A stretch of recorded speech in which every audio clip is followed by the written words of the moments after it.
5 years later and she's now good. Nakapagtapos na siya, talagang handa na magtrabaho. But I won't let her. Di dahil kaya ko naman siyang buhayin. Puro reports lang na Vincent at ibang bantay lang ang natatanggap ko tungkol sa kanya at sa mga sinasabi niya araw-araw. And here I am again. I am now staring at her current picture. Nasa coffee shop siya at nag-iisa lang. I am sorry for making you feel like you are chained by me. You are mine the first day, baby. Binuksan kong papel ko sa na-report ni Vincent na isinulat kahapon. Ito ang mga nangyari kahapon. Today she got up and greeted us good morning with a smile. But then she rolled her eyes again with me as she opened the topic about you. Then she visited your company and kept asking some things about you. We got home exactly at 2 in the afternoon. She faced your desperate family in the Philippines again. Then she called you almost with the whole afternoon. She's just in the mansion in the whole evening until she slept again. Yan lang ang nasa report. Ngumiti ako at sinagot ng phone ko. As usual, siya ulit. This is just a normal moment. Halos sanay na rin akong tumatawag siya at nag-usap kami halos buong araw. Bumalik daw ang mga tiya ko. As usual again, mga walang magawa sa buhay kundi makialam sa pera ng iba. Lucas, she called me. I want to see you. I cannot take this anymore. Please come back here in the Philippines. I'm feeling alone and alone and alone, she said, and I could hear her sadness. Huminga ako na malalim. You want to see me that much, wife? Alright, I'll be there after 3 months. I said and smiled pero hindi siya sumagot, kaya kamunot ang noo ko. Bakit ba ayaw mong makita kong mukha mo? Pangit ka ba? Hindi naman ayon sa tono mo at basta, yun ang nai-imagine ko. I bit my lower lip. Shit, why do I feel I am the most lucky guy in the world for having her? What if I'm ugly? Eh ano naman? Di ko mapigilang tumawa dahil sa binalik niya. Always been the smart one. Lucas, I want a child. Natigilan ako dahil sa sunod niyang sinabi. Kung alam mo lang, I also want one from you pero hindi pa itong tamang panahon dahil kailangan ko munang ayusin ang lahat bago pumalagi sa tabi mo. You must be really sleepy, my wife. Please fix yourself and go to bed now. Bye. Even if I don't want to, I still turn off my phone. Baka kung ano pa ang mangyari at talagang mapipilitan akong umuwi. Malaki ang problema kung ganun nga ang mangyayari. Lucas, POV. Is she okay? Like, truly? Nakausap ko siya kanina. Pero, parang di naman siya nagsasabi ng totoo. I asked Conrad when I stepped in the land of the Philippines. Humikab siya at umaklong inaantok. Man, hindi mo man lang ako ikukumusta? Your wife is fine and until now, I cannot believe that she hasn't seen you before. Aniya sa nakakaasar na tono. Kahapon kasi biglang tumawag si Vincent. At sinabi may muntik nang masagasaan si Vanna sa daan. I am so worried. Di na ako nag-isip at kagad tumango rito. Shit! Di ko siya pinansin bago naglakad patungo na sasakyan ko. It's nice to see you again, sir. Sunod-sunod na bati ng mga tauhan ko pagkatapos akong pagbuksan ng pinto. Di ako sumagot at tumango lamang sa sasakyan ko. It is nice to see you again, sir. Sunod-sunod pang bati ng mga tauhan pagkatapos akong pagbuksan ng pinto. Hindi ako sumagot at tumango lamang sa kanila. If I can only fly to the mansion just to check her, I will do that but I can't. And I don't want to scare her. Hinimas kong pa nga bago sinagot ang tawag ng sekretarya ko. Kanina pa ito tumatawag. What? Sir, this is an emergency. Your father is now in the company. He wants to see you immediately. Aniya sa darantang boses. What? At ano naman ginagawa niya ron? Ask him to wait. Kailangan kong unahin ang problema ko. Sa mansyon. Sabi ko pero hindi ito sumagot kundi narinig ko na lamang ang malakas na boses ng matanda na sinisinghalan siya. What the heck? Your father cannot wait, sir. Wala ko nagawa kundi ibaba ang tawag. Knowing my father, he won't stop until he got what he wanted just like me. What now? Kaagad kong tanong nang pumasok sa loob ng opisina. Nakaupo ang aking ama habang umiinom ng kape. You came. Gusto ko lang sanang malaman kung kamusta ang problema mo sa Italy.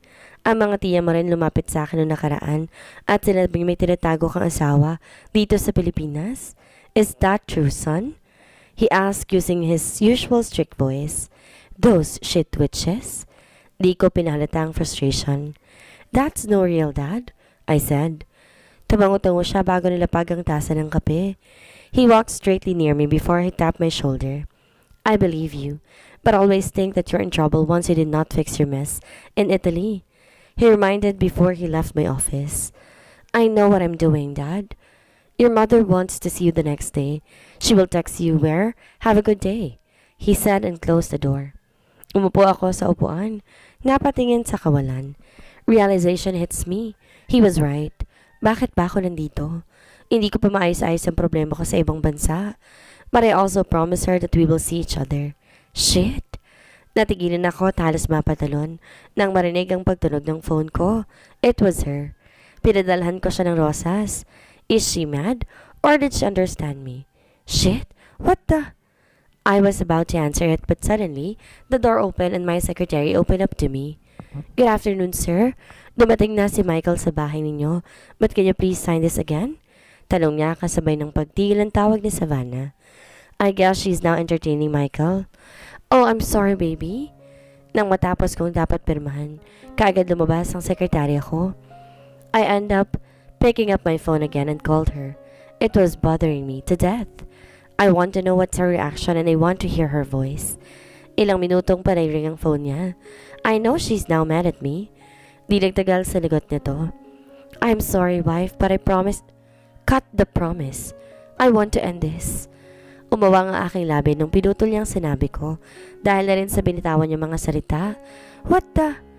Babayaran kita sa lahat ng tulong mo na binigay mo sa akin. Just please. Dinig kong humikbi ito. Let's end this space because I couldn't stand it. Pinaasa mo na naman ako. I was expecting for nothing. You broke me again, Lucas. She said and I could hear how she sobbed. Parang pinigang puso ko dahil sa narinig. Maybe please, wait for me. Mamayang gabi nandiyan na ako. I was trying to make lambing to her but still, she's still sobbing. That's it. Parati ka nalang ganyan. Ayoko na. Pagod na ako maghintay sa'yo.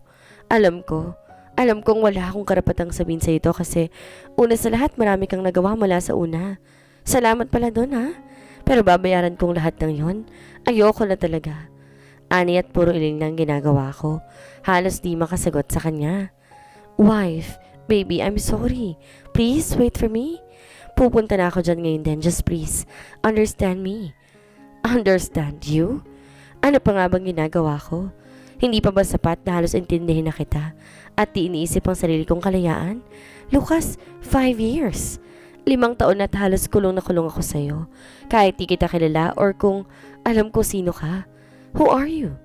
At first, I've been thinking that you are my angel but now, I couldn't think of it again. Isa kang anghel na masakit makasama. Anghel na mahilig sa tagu-taguan. She said before turning off the light. Tinawagan ko ulit siya pero hindi ko na siya makontact. Tumayo ako, di mapigilang magwala. I punched the wall and kicked the chair. Di ko ininda ang pamamaga ng kamao ko. This is all my fault. I wasn't selfish. This shit will never happen. Sapo ko ang buhok dahil sa sobrang frustration sa sarili. Kinuha kong phone at mabilis tinawagan si Vincent. Vincent, look for Savannah. Kapag aalis siya, wag na wag ninyong hahayaan. Babiyahin na ako patungo dyan. I said as he answered the phone. Tumikim siya sa kabilang linya. Kinukulong niya ang sarili sa kwarto. Kanina pa siya hindi lumalabas. Please be here, he said. Tumango ko kahit wala naman siya sa harapan ko bago binaba ang tawag. My heart is pounding so fast at this time. Mabilis ang galaw ko na parang bata na natatakot maiwan ang magulang niya. Lahat ng katulong sa loob ng mansyon, pumarte ang mga labi nang makita akong pumasok. Di ko sila pinansin at mabilis tumungo sa kwarto ni Savannah. I want to break and shut the door, but I cannot do that. I won't make her uncomfortable, knowing what I can do. Huminga ako na malalim bago kumatok na sunod-sunod sa pinto. Wife, I'm here already, I said in a soft voice. Walang sumasagot mula sa loob. Kanina pa ho siya pumasok. Sir? Sabi niya. Lalabas ulit siya mamaya kapag nagutom na siya. Yun lang tapos kinulong niya ulit ang sarili. Sumbong ni Manang na mabutan ako sa harapan ng pinto. I took a deep breath and nodded. Is my Office still okay? I want to rest. Sabay lakad, patungo sa opisina, at malapit lamang sa kwarto naming dalawa.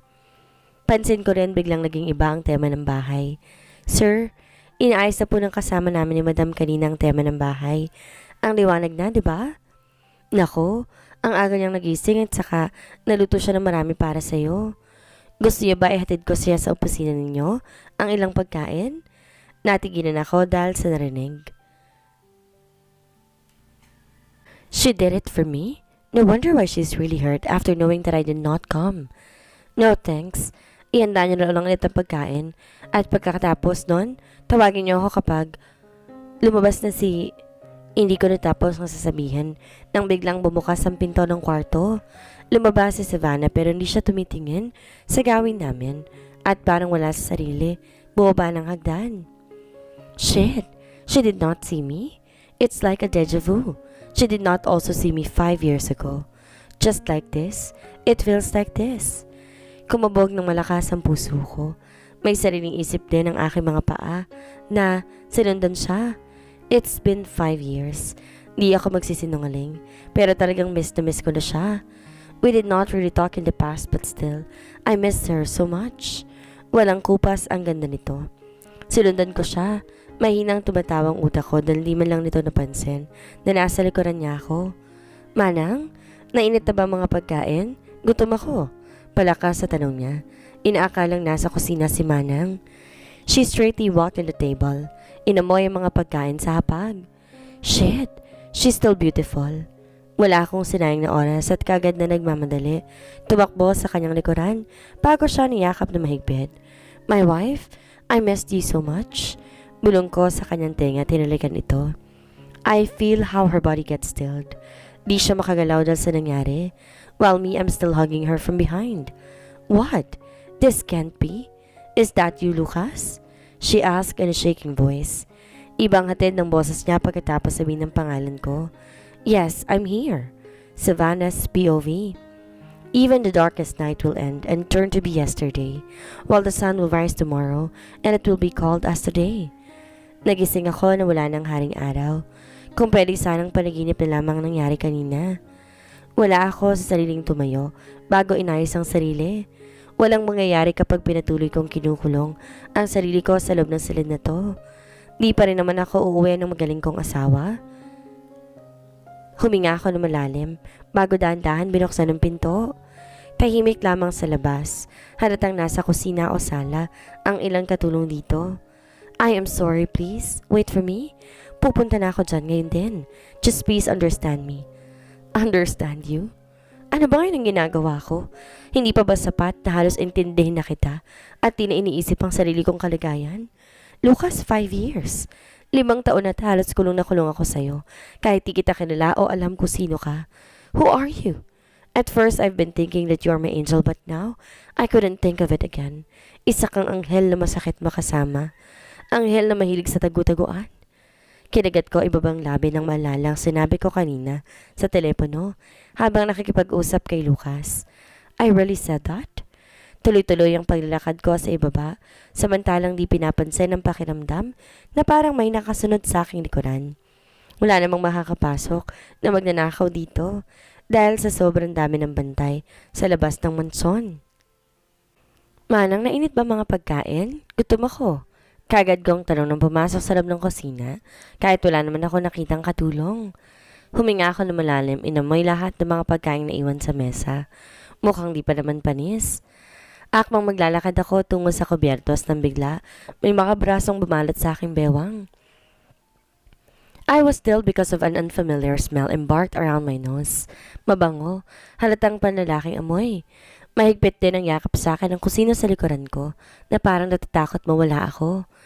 I couldn't say a word not until I heard what he said. My wife, I miss you so much. Di ako makapagsalita at naging mas mabilis ang kabog ng puso ko. Nanginginig ang aking ugat at utak. No, this can't be. Paano nangyari to? What? This can't be. Is that you, Lucas? Di ko mapigilang mautan at mapaos. Kapos na kapos ang hininga ko dahil sa nalamang nasa likuran ko na si Lucas. Yes, I'm here, he said and buried his face in my neck. Ramdam ko ang pagbalik na doon na mas nakakabalo ng puso ko. Please, if you want to prank me, this is not funny, I said. Pinipilit kong sariling tanggapin na baka hindi ito totoo. Pero meron sa loob ko na napapanalangin na sana totoong siyang nasa likuran ko. He chuckled. How are you? How's the house? Mabuti ba ang pakikitungo nila sa'yo? Tanong niya. Siya nga ito. This is his normal voice, pero mas maganda sa tenga at mas baritono sa personal. I was not in a good feeling, but now that you're here, I'm feeling fine. Binago ko ang tema ng bahay. Mabuti ang pakikitungo nila maliban sa mga mukhang pera mong mga tiya. Ani ko at mahinang tumawa. Tinisil niya ang aking bewang at tandang humala sa kanyang mga braso. I couldn't endure it. I wanna see you so bad, he said. Dahil doon mabilis akong humarap sa kanya. In my surprise, the world around us suddenly stopped and my eyes dropped with his pleasant, couple brown eyes. Di ako makapagsalita at makagalaw nang bumaba ang mga mata ko sa kanyang labi. It was a perfect heart-shaped lips. May ganitong labi pa pala ngayon? Halos manuyong lalamunan ko ng unti-unti, masilayan ang buong mukha niya. Shit! Wala akong sinabi at pumarti lamang aking labi. Paano? He looked so familiar that I couldn't really say, where did I found him before? Parang kilala ko siya na hindi ko alam. You are so perfect. Di ko na mapigilan pang sarili ko para sabihin yon. He chuckled and caressed my cheek as he hugged me again. So as you, walang kupas ang ganda mo? He whispered. Unti-unting lumitaw ang ngiti sa aking labi bago humigpit ang pagkakakapit ko sa kanya. I thought this moment will never happen again. Akala ko imposibleng makita ko talaga sa personal ang asawa ko. So this is how miracle feels like. Why are you crying? Aren't you happy to see me? He asked, chuckling.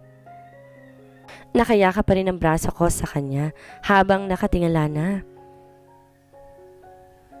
I can't imagine. Talaga bang totoo na to? Ikaw ba talagang asawa ko? Kahit ano bang pilit ko sa aking sarili. Na magalit sa kanya, hindi ko yun magawa. Ipinangako ko sa sarili na talagang sasapakin ko ang lalaking ito kapag nakita ko siya sa personal. Pero ngayon hindi ko man lamang magawa. Without saying a word, he suddenly kissed my forehead as he guided me to sit down. Nakatulala lamang ako sa kanya habang nakaupo at pinapanood ang bawat galaw niya. Vincent said that you love chicken so much, and this meat is called nilaga. I would like to learn how to cook this for my wife and for the future. Aniya at nilagay ang 2 putahe sa mga platito. Hindi ako sumagot at nakatingin lamang ako sa kanya. I want to keep staring at him. Kasi bakit ganon? I feel like this is only a dream. I feel like hindi tatagal to. Pero sana nga tuloy-tuloy na. Let's eat. Anyaya niya't nilahad sa harapan ko ang kutsarang may laman ng kanin at karne ng manok. Ngumiti ako, tinanggap ko to. Thanks, I said. Unti-unti gumuhit ang ngiti sa aking mga labi hanggang sa matapos ng pagkain namin wala akong ginawa kundi ang tumahimik at panoorin lamang ang galaw niya. Morning came again. Nagising ako na buong diwa. This is the first time that I wake up with a smile on my lips. Hindi ko makakalimutan ang nangyari kagabi. My husband is here. Nandito na siya at magkasama na kami bilang mag-asawa. Bumaling ako sa kabilang side ng kama para sana yakapin ang asawa ko. Pero nagsalubong kaagad ang kilay ko nang una ng niyakap ko. Magkatabi kami kahapon pero bakit wala na siya? Oh my gosh, is it a dream? Namilog ang aking mga mata at mabilis akong bumangon nang wala sa oras. It is now 7 in the morning. Yun na nakita ko sa relo bago nagmamadaling lumabas na hindi man lamang naayos ang sarili ko. I was running down the stairs with my pink pajamas. Nakita ko rin kung paano nagtakang ilang katulong dahil sa inaakto ko. I want to ask them but for me it was a waste of time. Lumabas ako at tumungo ng parking lot. Good morning, madam. Why are you here? Wala naman po tayong pupuntahan ngayon, sabi ni boss, diba? Tanong kaagad ni Vincent nang makita ko. Ibig sabihin hindi umalis si Lucas? Nakahinga ako ng malalim nang ma-realize ko ang lahat. He did not go. Thank God, where's him? I asked in a hurry. Kumunot ang noo nito. He is in the kitchen. Yun ang huli kong alam bago tumango rito para tingnan ang mga bagong sasakyan ni boss. Magalang niyang ani at yumuko bago ako naglakad pabalik. Gusto kong matawa sa sarili dahil sa iniisip kong umalis na siya. He will never do that again. Oh shit, why is this so hard? Kaagad na singhal nang narinig kong malapit sa kusina. Lahat ng mga katulong na kayo kong umalis ng kusina. Kinagat ko ang labi bago dahan-dahan pumasok sa loob. Patungo na rin sa boses na yon. Kung hindi ako nagkakamali, boses yun na naiinis na Lucas. You egg, why are you burning? Pinigilan ko sa sariling matawa nang makita ko si Lucas. Kinakausap ito ang patag na kawali habang nagpiprito ng itlog. Sunod na rin ang hotdog na nasa plato. Di pa nga ako sigurado kung kinunit ang plastic na nakabalot. Ang itlog din ay nasusunog na sa likod kahit di pa naman lutong nasa harap. Umiling-iling ako at napagdesisyonan na magpakita. Morning. So what's my husband cooking? I asked and caressed his back. Natigilan siya at gumuwi bago pinakita sa akin ang resulta. I hate men who don't know how to cook. But why did he look so cute? Bakit ang unfair? Ang ilang lalaki nga auto-ekis ako kapag di marunong. Pero bakit natutuwa ako na isa siya sa kanila? Dahil ba mas gusto kong ako ang gumawa ng mga bagay na yan sa bahay? Hi, I did cooking. This is a little messy and it burned but it's still food, wife. Namumula ang kanyang pisngi. Nanginginig ang mga labi bago naglakad patungo sa lamesa. Okay, yun ang sabi mo eh.